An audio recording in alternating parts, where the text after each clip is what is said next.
میں شادی کی رات شوہر کو اپنے قریب نہیں آنے دیا کیونکہ میں کسی اور کو پیار کرتی تھی۔ میں نے شوہر کو بتا دیا۔ وہ پینڈو سا تھا۔ میری بات سن کر اس کے ہوش اڑ گئے۔ وہ کچھ نہ بولا اور جائے نماز بچھا کر زار و قطار رونے لگا۔ مجھے اس پر ذرا بھی ترس نہ آیا۔ میں سو گئی۔ ایک دن اس نے میرے ہاتھ میں کچھ کاغذات تھما دیے اور کہا اس کو صبح کھولنا۔ صبح جب اٹھی تو وہ کاغذات دیکھے تو میری جان نکل گئی، میری چیخیں نکل گئیں کیونکہ اس میں اپنی شادی ہوتے ہی میں گاؤں میں 10 گھنٹے بس کا سفر کر کے پہنچی تھی۔ دلہن بنے رخصت ہوتے ہی مجھے بس کا سفر کرنا پڑا۔ پورا سفر میں نے خاموشی سے کیا تھا۔ گاؤں میں اپنے سسرالی گھر پہنچ کر مجھے میرے کمرے میں بٹھا دیا گیا۔ میں ایک پڑھی لکھی BA پاس لڑکی تھی اور میرے والدین نے میری مرضی کے خلاف میری شادی گاؤں کے ایک کسان سے کر دی۔ میں اپنی قسمت پر پھوٹ پھوٹ کر نہ روتی تو اور کیا کرتی۔ میرے دل میں کوئی امنگ نہ تھی، بس افسوس تھا، تکلیف تھی، آنسو تھے اور غم تھا۔ جب میرا شوہر غلام محمد کمرے میں آیا تو میرے چہرے پر حد درجہ ناگواری چھائی گئی۔ میں نے اس پر ایک اچٹتی سی نگاہ ڈال کر ہٹا لی۔ سفید شلوار قمیض پہنے، اس پر بڑی بڑی مونچھیں، بالکل پینڈو سا لگ رہا تھا۔ مسکرانے سے بتی سی پری نظر آ رہی تھی۔ میرے پاس آ کر بیٹھ گیا۔ کچھ دیر مجھے بڑی محویت سے دیکھنے لگا۔ مجھے اس کا یوں دیکھنا برا سا لگ رہا تھا۔ وہ مجھے ایک آنکھ نہیں بھا رہا تھا۔ مجھے کہنے لگا میں بہت خوش نصیب ہوں جو مجھے تم جیسی پیاری پڑھی لکھی بیوی ملی۔ میں نے اس کی بات سن کر ایک تیکھی نظر اس پر ڈالی اور کہا میں بہت بدقسمت ہوں جو مجھے ایک جاہل، گنوار اور پینڈو شوہر ملا۔ میری بات سن کر اس کے چہرے کی رنگت بدل گئی۔ کچھ وہ تھا بھی ذرا سانولا، اس کے آگے کے 2 دانت بھی ذرا سے باہر کو دکھائی دیتے تھے۔ وہ شاید مجھ سے اس قسم کی کھری بات کی توقع نہیں رکھتا تھا۔ میرے اندر تو پہلے سے زہر سا بھرا ہوا تھا۔ میرے ماں باپ نے میرے لاکھ منع کرنے پر بھی میرے خالہ زاد سے میری شادی کر دی جو گاؤں میں کسان تھا۔ والدین کا کہنا تھا کہ لڑکا شریف اور نیک ہے، کماتا بھی اچھا ہے، تم خوش رہو گی۔ لیکن کیا خوشی کا دارومدار اچھے، نیک اور کماؤ تک محدود ہے؟ کیا میرے دل کی خوشی کی کوئی اہمیت نہیں تھی؟ میرے اندر منفی سوچوں کی یلغار تھی۔ ایسی جلن تھی میرے اندر کہ میرا لہجہ، میرے لفظ میرے اختیار میں نہ تھے۔ میرا جی چاہ رہا تھا غلام محمد پر اپنے اندر کی ساری بڑاس نکال دوں۔ میری بات سن کر وہ مجھے حیرت سے تکے جا رہا تھا۔ پھر کہنے لگا کیا بات ہے زارا، کیا خالہ نے تمہیں شادی کی چیزیں مرضی سے لینے نہیں دیں؟ اسے لگا کہ جیسے بچپن میں میری والدہ مجھے میری پسند سے چیزیں لینے کی بجائے مجھ پر اپنی پسند مسلط کرتی تھی اور بعد میں اپنا غبار سب کے ساتھ نکالتی تھی، اب بھی ایسا ہی کچھ ہوا۔ میں نے سخت تیور اپنا لیے۔ اگر چیزوں کی بات ہوتی تو میں شاید صبر کر لیتی۔ پہلے آئینے میں جا کر اپنی شکل دیکھو۔ کیا تم اس قابل ہو کہ میں تمہارے ساتھ زندگی گزار سکوں؟ نہ تمہارے پاس اچھی شکل و صورت ہے، نہ اعلیٰ تعلیم۔ میرے گھر والوں نے میری زندگی برباد کر دی ہے۔ اب بات میرے ضبط سے باہر تھی۔ میں رونے لگی۔ وہ چپ سا ہو گیا، اس کا چہرہ بجھ سا گیا۔ میں نے روتے ہوئے کہا کہ میں کسی اور سے محبت کرتی ہوں، میں تمہارے ساتھ نہیں رہنا چاہتی۔ میری یہ بات سن کر وہ تعجب سے میرے پاس سے اٹھ کر کھڑا ہو گیا۔ کہنے لگا زارا یہ کیا کہہ رہی ہو؟ ہوش میں تو ہو؟ میں نے کہا اس میں حیران ہونے والی کیا بات ہے؟ جس سے میں محبت کرتی ہوں وہ تم سے 1000 درجے اچھا ہے، خوبصورت ہے، پڑھا لکھا ہے۔ یہ سن کر وہ نم آنکھیں لیے واش روم میں چلا گیا۔ اور یہ سچ تھا، میں ایک لڑکے کی محبت میں مبتلا تھی جس سے میری دوستی کالج جاتے جاتے بس اسٹاپ پر ہوئی تھی۔ وہ یونیورسٹی میں پڑھتا تھا، وہیں سے پہلے ہماری نظروں کا تبادلہ ہوا، اس کے بعد فون نمبر دیا۔ باقی کی محبت فون پر پروان چڑھی تھی۔ میں اب بھی اپنی قسمت کو رو رہی تھی۔ جب غلام محمد واش روم سے باہر آیا، آنکھیں متورم سی تھیں، چہرہ پانی سے گیلا تھا، شاید رو کر باہر آیا تھا۔ اس نے مجھ سے نظریں ہٹا لیں۔ سامنے رکھے جائے نماز کو بچھا کر نماز پڑھنے لگا۔ نوافل کے بعد پھوٹ پھوٹ کر رونے لگا۔ میں اپنے کپڑے تبدیل کرنے واش روم میں چلی گئی۔ جب میں سادہ لباس میں باہر آئی تو وہ زمین پر چادر بچھائے تکیہ رکھے لیٹ چکا تھا۔ میں نے بھی شکر کیا تھا۔ میں بیڈ پر سو گئی۔ بہت سے دن گزر گئے، نہ میں نے غلام علی سے کوئی بات کی، نہ اس نے مجھ سے۔ وہ صبح ہوتے ہی کھیتوں پر چلا جاتا، شام کو تھک ہار کر پہنچتا، اس کے مٹی اور کھاد سے گندے کپڑے اور چہرے پر بہتے پسینے کو دیکھ کر میرا جی اُبنے لگتا۔ میں اسے بڑی حقارت سے دیکھ کر منہ پھیر لیتی، میرے چہرے کی ناگواری وہ بھانپ کر کمرے میں چلا جاتا، نہا دھو کر واپس آتا۔ میری مجبوری تھی کہ سب سے سامنے مجھے اس کے ساتھ کھانا کھانا پڑتا۔ ہمارے سسرال میں رواج تھا کہ میاں بیوی ایک پلیٹ میں کھانا کھائیں۔ غلام محمد کے ساتھ ایک پلیٹ میں کھانا کھانا بھی مجھے ایک بڑی آزمائش لگتا تھا۔ چند دن تو میں آدھی روٹی کھا کر اٹھ جاتی۔ غلام محمد شاید میری ناگواری سمجھ گیا، میں پیٹ بھر کر کھانا کھا سکوں، اس لیے وہ آدھی روٹی کھا کر اٹھ جاتا۔ مجھے اس بات سے کوئی غرض نہیں تھی کہ وہ صبح کا گیا شام کو لوٹتا ہے، بھوکا پیاسا گرمی میں اپنا خون پسینہ ایک ایک کر کے واپس لوٹتا ہے، اور روٹی بھی اسے پیٹ کے نصیب نہیں ہوتی۔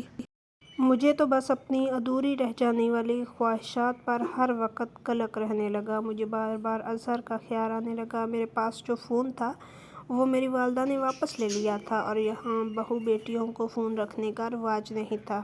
جب مجھ سے رہا نہیں گیا تو میں سارے تعلق لحاظ ترک کر کے غلام محمد سے کہا، مجھے اپنا فون دے، مجھے اظہر سے بات کرنی ہے۔ میری بات سن کر وہ مجھے تعجب سے دیکھنے لگا، لیکن میری بے شرمی عروج پر تھی۔ میں نے اس کے ہاتھ سے فون چھین کر اظہر کا نمبر ملایا اور بات چیت شروع کر دی۔ اظہر میری وجہ سے بے حد پریشان تھا۔ میں نے اسے رو رو کر خود پر ہونے والی زیادتی کا ذکر کیا جو میرے والدین نے مجھ پر کی تھی۔ غلام محمد کی موجودگی کا بھی مجھے کوئی پاس نہ تھا۔ وہ خاموشی سے چادر زمین پر بچھائے لیٹ گیا۔ میں کافی دیر اظہر سے بات کرتی رہی، پھر تو میں نے تماشا ہی پکڑ لیا۔ روز میں غلام محمد سے فون لیتی اور اظہر سے باتیں کرتی رہتی۔ اظہر مجھے اب بھی اپنانے کو تیار تھا۔ ایک بار فون کے سگنل بار بار ڈراپ ہو رہے تھے۔ غلام محمد سو چکا تھا۔ میں کمرے سے نکل کر صحن میں آ گئی تاکہ میں اظہر سے بات کر سکوں۔ صحن میں ہمارے گھر کوئی نہیں سوتا تھا، سب اپنے کمروں میں ہی تھے۔ میں صحن میں کھڑی ہو کر اظہر سے بات کرنے لگی، لیکن یکدم مجھ سے کسی نے فون چھین لیا۔ میں نے برجستہ دیکھا تو میرا دیور مجھے غصے سے دیکھ رہا تھا۔ کہنے لگا، بے شرم عورت، تم نے کیا غیرت بیچ کھائی ہے؟ شوہر کے ہوتے ہوئے یار پال رکھے ہیں۔ نہ جانے وہ کب سے میری باتیں سن رہا تھا۔ وہ جس قدر بلند لہجے میں بول رہا تھا، آہستہ آہستہ سب لوگ صحن میں جمع ہو چکے تھے۔ غلام محمد بھی آنکھیں مسلتا ہوا صحن میں آ گیا۔ کیا بات ہے، تم نے کیا رات کو شور مچا رکھا ہے؟ غلام محمد نے میرے دیور کو سخت لہجے میں کہا۔ میرے دیور نے سب کے سامنے میری پول کھول دی۔ سب بھی مجھے دیکھ کر حیران تھے۔ مجھے لگا اب تو مجھے گھر سے نکال ہی دیں گے۔ اچھا ہے، میں واپس اپنے گھر لوٹ جاؤں گی اور پھر اظہر سے شادی کر لوں گی۔ لیکن غلام محمد نے سب کے سامنے میرے دیور کو جھوٹا کر دیا۔ کہنے لگا، مجھے اپنی بیوی کے کردار پر بھروسہ ہے۔ وہ اپنی کسی سہیلی سے بات کرتی ہے اور میری اجازت سے کرتی ہے۔ خبردار جو کسی نے میری بیوی پر شک کیا یا اس کے پاکیزہ کردار پر انگلی اٹھائی تو۔ چند جملوں میں ہی وہ سب کو سمجھا چکا تھا۔ بات وہیں ختم ہو گئی، لیکن مجھے اس پر اور بھی غصہ آنے لگا۔ میں کمرے میں جا کر اس سے جھگڑنے لگی۔ میں نے کہا، تم ہوتے کون ہو میرے بارے میں یہ کہنے والے؟ اچھا خاصا میرا راستہ صاف ہو رہا تھا۔ تم اپنے بھائی کی بات پر اعتبار کر کے مجھ پر الزام لگا کر مجھے نکال سکتے تھے۔ تم جانتے ہو کہ میں کس سے باتیں کرتی ہوں۔ میں یہاں سے واپس چلی جاتی، میرے والدین کو مجبوراً میری شادی اظہر سے کروانی پڑتی، لیکن تمہاری ان باتوں نے میری راہیں بند کر دیں۔ تم میرا پیچھا چھوڑ کیوں نہیں دیتے؟ میری بات اس نے خاموشی سے سنی۔ میں غصے میں اسے کہہ رہی تھی۔ وہ کہنے لگا، اگر تم میرے ساتھ نہیں بھی رہنا چاہتی تب بھی میں تمہارے کردار پر غلط بات برداشت نہیں کر سکتا۔ تمہارے اور تمہارے ماں باپ کی عزت میری عزت ہے۔ میں سارے الزام خود پر لے کر تمہیں چھوڑ دوں گا تاکہ تم پر کوئی انگلی نہ اٹھا سکے۔ 2-3 دن میں تمہیں خود شہر لے کر جاؤں گا۔ اگر وہ لڑکا تمہیں عزت سے اپنانے کو تیار ہے، میں خود پر الزام لے کر تمہیں خالہ کے گھر چھوڑ دوں گا اور بعد میں طلاق بھی بھیج دوں گا۔ غلام محمد کی بات سن کر پہلی بار میں لاجواب ہوئی تھی۔ وہ کم تعلیم یافتہ ان پڑھ تھا، بالکل انگوٹھا چھاپ تھا، لیکن عزت غیرت کا مطلب اچھی طرح جانتا تھا۔ نہ جانے کیوں میرے دل میں اس کے لیے جذبات کچھ بدلنے لگے تھے، لیکن میں نے اپنے آپ کو جھٹکا۔ اظہر کو ساری بات بتا دی تو وہ سن کر خوش ہو گیا۔ کہنے لگا تم شہر آ جاؤ اور اپنے کزن سے طلاق لے لو، ہم پہلے کورٹ میرج کریں گے، تم میرے پاس ہی رہنا، بعد میں تمہارے ماں باپ تمہیں اپنانے پر مجبور ہو جائیں گے۔ میں نے حامی بھر لی۔ چند دن بعد ہی غلام محمد کے ساتھ شہر چلی گئی۔ اظہر کے بتائے ہوئے پتے پر پہنچ کر میں نے غلام محمد سے کہا اب تم جاؤ، مجھے طلاق دے دو، اس کے بعد تمہارا مجھ سے کوئی واسطہ نہیں، میں اظہر سے نکاح کر لوں گی۔ وہ کہنے لگا میں تمہارے لیے طلاق کے غلیظ لفظوں کو منہ پر نہیں بول سکتا، میرا ضمیر اس بات کی اجازت نہیں دیتا۔ ہاں میں کاغذی کارروائی کر دوں گا، کل تک اسی پتے میں تمہیں طلاق بھی دے دوں گا۔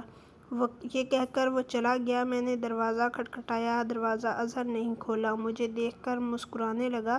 میں گھر داخل ہو گئی، لیکن گھر میں اس کے گھر والے نہیں تھے۔ میں نے خالی صحن دیکھ کر پوچھا تمہارے گھر والے کہاں ہیں؟ کہنے لگا اندر تو آؤ بتاتا ہوں۔ میں اس کی ہمراہی میں کمرے تک گئی۔ کمرے میں 2 مرد اور موجود تھے، مجھے دیکھ کر کمینگی سے ہنسنے لگے۔ ان میں سے ایک نے کہا مال تو اچھا ہے، اس کی قیمت میں تمہیں 3 لاکھ دوں گا۔ یہ سن کر تو میرے ہوش اڑ گئے۔ اظہر میری سودے بازی کر رہا تھا، میں تو چکرا کر رہ گئی۔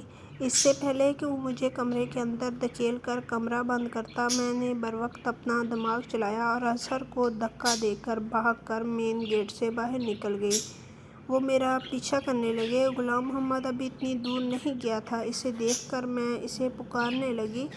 اس نے پلٹ کر مجھے دیکھا۔ میں بھاگتے ہوئے اس کے پاس پہنچی تھی۔ میرے پیچھے اس وقت 3 مرد بھاگ رہے تھے۔ رات کا اندھیرا چھا گیا تھا، وہ جگہ بھی سنسان تھی جہاں اظہر نے ہمیں بلایا تھا۔ میں ڈری سہمی غلام محمد کے پیچھے جا چھپی۔ وہ تینوں مرد ہم تک پہنچ گئے تھے۔ غلام محمد سے کہنے لگے اس لڑکی کو ہمارے حوالے کر دو ورنہ تمہیں جان سے مار دیں گے۔ اس نے جواب دینے کی بجائے انہیں مارنا شروع کر دیا۔ بدلے میں وہ لوگ بھی غلام محمد کو مارنے لگے۔ ایک شور سا مچ گیا تھا۔ کچھ دیر میں لوگوں کا ہجوم سا لگ گیا۔ خدا کی کرنی یہ ہوئی کہ وہاں سے پولیس موبائل گزر رہی تھی۔ پولیس کو دیکھ کر وہ لوگ بھاگنے کی کوشش کرنے لگے، لیکن پکڑے جا چکے تھے۔ پولیس کب سے ان کی تلاش میں تھی۔ وہ لوگ لڑکیوں کو اپنی محبت کے جال میں پھنسا کر آگے بھیج دیتے تھے۔ اللہ نے مجھے بچا لیا تھا۔ غلام محمد کے ہونٹوں کے پاس زخم ہو چکا تھا۔ پہلی بار مجھے اس کے زخم کو دیکھ کر دکھ ہوا۔ وہ مجھے خاموشی سے بس اسٹاپ تک لے گیا۔ میں اس کے سامنے نظریں اٹھانے کے قابل نہیں رہی تھی۔ وہ ان پڑھ ہو کر بھی باظرف نکلا تھا۔ مجھے اپنا آپ اس کے سامنے چھوٹا سا لگنے لگا تھا۔ وہ مجھ سے پوچھنے لگا زارا کہاں جانا چاہتی؟ اپنے والدین کے پاس۔ میں نے کہا مجھے آپ کے ساتھ جانا ہے۔ میری بات سن کر اس نے مجھے بڑی حیرت سے دیکھا تھا۔ میں اس کے ظرف کے سامنے ریزہ ریزہ سی ہو کر رہ گئی تھی۔ میرے ماں باپ نے میرے لیے ہیرا چنا تھا، بس میں ہی اپنی کم عقلی سے کانچ کی چمک دیکھ کر اپنے ہاتھ زخمی کرنے چلی تھی، لیکن بروقت بچ گئی۔ غلام محمد نے مجھ سے دوسرا کوئی سوال نہیں پوچھا، مجھے گاؤں لے گیا۔ میرے غلام محمد کا زخم دیکھ کر فکرمندی سے پوچھا کہ غلام محمد تمہیں کیا ہوا ہے؟ وہ کہنے لگا بس سے اترتے وقت گر گیا تھا، اس لیے چوٹ لگ گئی۔ میں اپنے اندر بہت شرمندہ سی ہو کر رہ گئی تھی۔ میں نے اپنے شوہر کا بظاہر کو دیکھ کر اسے کیا کچھ نہیں سنایا تھا، لیکن اس نے میرے ساتھ اب تک بھلائی ہی کی تھی۔ 2 دن تو میں اس سے نظریں نہیں ملا پائی، اپنے اندر خود کو لعنت ملامت کرتی رہی۔ وہ اب بھی آدھی روٹی کھا کر میرے پاس سے اٹھنے لگا تو میں نے اسے روک لیا۔ میں نے کہا آپ کھانا ٹھیک سے کیوں نہیں کھاتے؟ روز آدھی روٹی کھا کر اٹھ جاتے ہو۔ میری بات پر غلام محمد نے مجھے حیرت سے دیکھا، پھر اٹھ نہیں گیا، چپ چاپ کھانا کھانے لگا۔ اب میں خیال رکھنے لگی تھی، اندر سے تو میں ٹوٹ چکی تھی، اس لیے اپنے شوہر کے سامنے جھک کر اپنی غلطی کا اعتراف کرنا مجھے مشکل لگ رہا تھا۔ میں چاہتی تھی کہ وہ مجھے خود سے معاف کر دے، لیکن وہ چپ تھا۔ رات کو دیر سے کمرے میں آتا، زمین پر چادر بچھا کر لیٹ جاتا۔ ایک دن میں نے اپنی ساری ہمت مجتمع کر کے اس کے سامنے بیٹھ گئی۔ میں نے کہا غلام محمد مجھے معاف کر دیں، میں نے آپ کو سمجھنے میں غلطی کر دی، ہیرا چھوڑ کر میں کانچ کا سودا کرنے چلی تھی۔ میں روتے ہوئے اپنی غلطی کا اعتراف کر رہی تھی، لیکن وہ اب بھی خاموش تھا، کچھ نہیں بولا، نہ ہی مجھے چپ کروایا۔ اپنا تکیہ اٹھا کر زمین پر سونے لگا۔ میں نے کہا آپ کی جگہ یہاں نہیں ہے، آپ اوپر سو جائیں، میں جانتی ہوں کہ میری غلطی چھوٹی نہیں ہے، بہت بڑی ہے، میں نے آپ کا بہت دل دکھایا ہے، لیکن آپ نے اب تک اپنا اعلیٰ ظرف ہی مجھے دکھایا ہے۔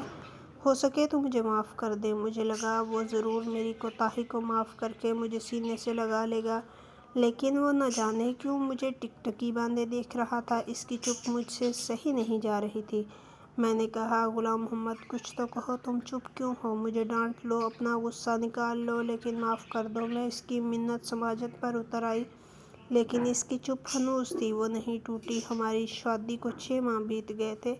شادی کے بعد جو چپ کا کفل غلام محمد نے اپنے ہونٹوں پر لگایا، وہ میری منت سماجت اور رونا دھونا بھی نہ کھول سکا۔ وہ مجھے خالی آنکھوں سے دیکھ رہا تھا، چپ چاپ لیٹ گیا۔ صبح چند کاغذات میرے ہاتھ میں تھما دیے مجھے تو گویا آسمان مجھ پر گر پڑا۔ میں تڑپ تڑپ کر رونے لگی، کہنے لگی، غلام محمد مجھے طلاق مت دو۔ میں اس کے سامنے رونے بلکنے لگی، کہنے لگا، تم پڑھی لکھی ہو، اسے پڑھ کر سائن کر دینا۔ یہ کہہ کر کمرے سے باہر نکل گیا۔ مجھے نہیں معلوم تھا کہ مرد کے دل میں اتر جانے کے بعد عورت اپنی غلطی پر جتنی چاہی معافی مانگ لے، اسے وہ عزت پھر کبھی نہیں ملتی۔ یا شاید مرد سب کچھ سہہ جاتا ہے، بس دوسرا مرد برداشت نہیں کر سکتا۔ میں وہ کاغذات ہاتھ میں لیے پھوٹ پھوٹ کر روتی رہی۔ میری اتنی ہمت نہ ہوئی وہ کاغذ پڑھوں۔ میں نے سوچ لیا تھا کہ رات کو غلام محمد کے پاؤں پڑ کر معافی مانگ لوں گی، لیکن طلاق نہیں لوں گی۔ رات کو جب وہ کمرے میں آیا تو میں اس کے پاؤں میں بیٹھ کر گڑ گڑا کر اس سے معافی مانگنے لگی۔ اس نے مجھے دونوں بازو سے پکڑ کر کھڑا کیا، کہنے لگا، تم کاغذ پڑھ لیتی تو یوں نہ روتی، وہ طلاق نامہ نہیں ہے۔ پھر دروازے سے نکال کر مجھے کاغذ پکڑا دیے۔ میں نے آنسو پوچھے۔ جب کاغذ دیکھے تو وہ زمین کے کاغذات تھے جہاں وہ ہل چلاتا تھا۔ اپنے حصے کی ساری زمین وہ میرے نام کر رہا تھا۔ میں نے اسے حیرت بھری نظروں سے دیکھا کہ وہ اپنا سب کچھ مجھے کیوں سونپ رہا ہے۔ میں نے کہا، غلام محمد یہ سب میرے نام کیوں کر رہے ہو؟ کہنے لگا، اس لیے کہ تم میری بیوی ہو۔ میں کل شہر جا رہا ہوں، کچھ دنوں بعد لوٹوں گا۔ غلام محمد نے میرے لاکھ منع کرنے پر مجھ سے سائن کروا لیے۔ اگلے روز وہ شہر چلا گیا۔ 4 دن میں نے بڑی بے صبری سے اس کا انتظار کیا تھا۔ وہ واپس تو آیا، لیکن گھر میں کہرام سا مچ گیا تھا۔ شہر سے غلام محمد کی میت گاؤں آئی تھی۔ میری تو دنیا ہی اجڑ گئی تھی۔ اس کا ایک شہری دوست اس کی میت لے کر آیا تھا۔ اسی نے بتایا کہ پچھلے 2 ماہ پہلے ہی غلام محمد کو معلوم ہوا کہ اسے کینسر ہے، وہ زیادہ دن نہیں بچ سکے گا۔ نہ جانے پچھلے 6 ماہ سے کون سا عمل لگایا جا رہا تھا جس کا نتیجہ اس کی جان ہی لے گیا۔ مجھ پر تو غشی کے دورے پڑنے لگے۔ 2 دن بعد میں نے کچھ ہوش سنبھالا تو ایک خط مجھے میری ساس نے دیا۔ کہنے لگی، زارا، یہ غلام محمد کے دوست نے دیا ہے، کہہ رہا تھا غلام محمد نے تمہارے نام بھیجا ہے۔ یہ سن کر مجھے حیرت کا جھٹکا لگا تھا۔ میں نے اپنی ساس سے کہا کہ غلام محمد تو ان پڑھ تھا، پھر خط کیسے لکھا؟ خالہ نے مجھے تعجب سے دیکھنے لگیں، کہنے لگی، تمہیں کس نے کہا کہ غلام محمد ان پڑھ تھا؟ اس نے 10 جماعتیں گاؤں کے اسکول سے پاس کی تھیں اور 14 جماعتیں پرائیویٹ پڑھی تھیں، ساتھ ہی ساتھ اپنے باپ کا بازو بھی بنا رہا۔ میں تو سن کر دنگ رہ گئی تھی۔ میں شادی سے پہلے کبھی گاؤں نہیں آئی تھی۔ مجھے لگا خالہ کے سب بچے ان پڑھ ہیں۔ خالہ کہنے لگی، تمہیں غلام محمد بچپن سے چاہتا تھا، کہتا، ماں، زارا تعلیم حاصل کر رہی ہے، اس لیے مجھے بھی آگے پڑھنا ہے۔ کل کو جب وہ میری بیوی بنے تو اسے لوگوں کے سامنے یہ شرمندگی نہ اٹھانی پڑے کہ اس کا شوہر جاہل اور ان پڑھ گنوار ہے۔ مجھ پر یہ انکشافات کسی ہتھوڑے کی طرح لگ رہے تھے۔ آج تک مجھے غلام محمد نے یہ نہیں جتایا تھا کہ وہ بھی پڑھا لکھا ہے۔ میں نے وہ خط کھول کر پڑھنے لگی۔ زارا، میں نے آج تک تمہیں یہ نہیں بتایا کہ میں تعلیم یافتہ ہوں، کیونکہ تعلیم حاصل کرنا ہر شہری کا حق ہے اور ضروری بھی۔ پھر ان باتوں کو سب کے سامنے جتایا جائے، کوئی ضروری نہیں ہوتا۔ میں نے جب سے ہوش سنبھالی اپنی ماں کو یہی کہتے سنا کہ وہ تمہیں اپنی بہو بنانا چاہتی ہیں، اس لیے میرا دل تمہاری محبت کی کونپل بچپن سے ہی پھوٹنے لگی۔ جیسے جیسے میری عمر بڑھتی رہی، میری محبت بھی پروان چڑھتی رہی۔ کب میری محبت ایک تناور درخت کی طرح میرے وجود میں اپنی جڑیں پکڑ چکی تھی۔ مجھے اندازہ ہی نہیں ہوا۔ مجھے جب بھی اماں یہ کہتی زہرا پڑھ رہی ہے تو مجھے بھی پڑھائی کا شوق ہونے لگا۔ جب وہ یہ کہتی زہرا کو کھانے میں یہ پسند ہے، مجھے وہی چیزیں کھانے میں اچھی لگنے لگیں۔ میں شاید غلطی سے تم سے عشق کر بیٹھا تھا زہرا، اس لیے شادی کی رات تمہارے منہ سے سب باتیں سن کر مجھ سے برداشت ہی نہیں ہوا۔ میں نے آج تک کبھی آنسو نہیں بہائے، رونا تو بہت دور کی بات ہے۔ ہر حالات کا ڈٹ کر مقابلہ کرتا تھا، لیکن اس دن تو ٹوٹ کے رہ گیا۔ مرد سب کچھ سہ جاتا ہے، لیکن اگر لڑکی شادی کی پہلی رات کہہ دے کہ شوہر کی بجائے وہ کسی اور سے محبت کرتی ہے تو شوہر کا مان اعتبار چکنا چور ہو جاتا ہے۔ میں بھی ٹوٹ چکا تھا، پھر میں نے تم سے محبت بھی بہت ٹوٹ کر کی تھی، اس لیے جب تم میرے سامنے اپنے عاشق سے باتیں کرتی، ایسی باتیں جس پر شوہر ہونے کے ناطے میرا حق تھا، تو میرا دل خون کے آنسو روتا تھا۔ کب یہ غم مجھے کینسر میں مبتلا کر گیا، مجھے پتہ نہ چل سکا۔ میں نے اپنی ساری جمع پونجی تمہارے نام کر دی ہے کہ کہیں میرے مرنے کے بعد تمہارے ساتھ کوئی حق تلفی نہ کر سکے۔ تم آزاد ہو زہرا، پوری عزت کے ساتھ تمہیں کوئی بھی اپنا سکتا ہے۔ میری محبت شاید میرا مسئلہ تھی، اس لیے قبر تک میرے ساتھ جائے گی۔ خط پڑھتے ہوئے میں زاروں قطار رو رہی تھی۔ یہ میں نے کیا کر دیا، کیوں کر دیا؟ میں نے سوچا سمجھا کیوں نہیں؟ میری بے اتنائی نے میرے شوہر کی جان لے لی۔ میں داڑیں مار مار کر رونے لگی۔ میری ساس مجھے دیکھ کر گھبرا سی گئیں، کہنے لگیں زہرا ایسا کیا لکھ دیا اس نے؟ میں کیا جواب دیتی، کیا کہتی؟ میں نے کیا کھو دیا ہے؟ مجھے عقل تب آئی جب میں اور خالی اور تہ دامن رہ گئی۔ میں روتے ہوئے خود کلام تھی، کاش غلام محمد میں تمہاری جگہ مر جاتی۔ غلام محمد، تم نے مجھ جیسی خود غرض سے کیوں محبت کر لی؟ کاش تم زندہ رہتے، تمہارے بدلے میں مر جاتی۔ میرے آنسو نہیں رک رہے تھے، میں حزینی کیفیت سے گزر رہی تھی۔ ایک وفا غلام محمد مجھ سے نبھا کر نو مٹی تلے جا چکا تھا۔ ایک محبت نبھانے کا میں نے عہد کر لیا۔ آج میری عمر 50 سال ہو چکی ہے، میں اب بھی غلام محمد کی بیوہ ہوں۔ میں نے اپنے شوہر سے محبت اس کے مرنے کے بعد کی تھی، جو اس عمر میں پہنچ کر ایک تناور درخت کی شکل اختیار کر چکی ہے۔ اس کی محبت کی جڑیں مجھے اندر مضبوطی سے جکڑ چکی تھیں، میں بیمار رہنے لگی ہوں۔ مجھے اب بھی یہی لگتا ہے غلام محمد کو مرے ہوئے بس چند گھنٹے ہوئے ہیں۔ ابھی میں نے اس کا خط پڑھ کر رکھا ہے۔ میرے لیے میرے اندر کی دنیا تک سی گئی تھی۔ میرا زخم آج بھی ہرا ہے، میرے دکھ میں کبھی کمی نہیں آ سکی۔ میری ان سب لڑکیوں سے گزارش ہے جو اپنی اعلیٰ تعلیم کو سر پر سوار کر لیتی ہیں اور اپنے کم تعلیم یافتہ شوہر کو حقارت سے دیکھتی ہیں، خدا را اپنے شوہر کی قدر کریں۔ جتنا مخلص وہ آپ سے ہے، کوئی سڑک چھاپ عاشق نہیں ہو سکتا۔ جو شخص اپنی عزت کو بیچنے کی بجائے کورٹ میرج کا مشورہ دے، وہ آپ کو بیچ کھائے گا۔ کاش یہ بات میں نے پہلے سمجھی ہوتی تو شاید غلام محمد آج بھی زندہ ہوتا۔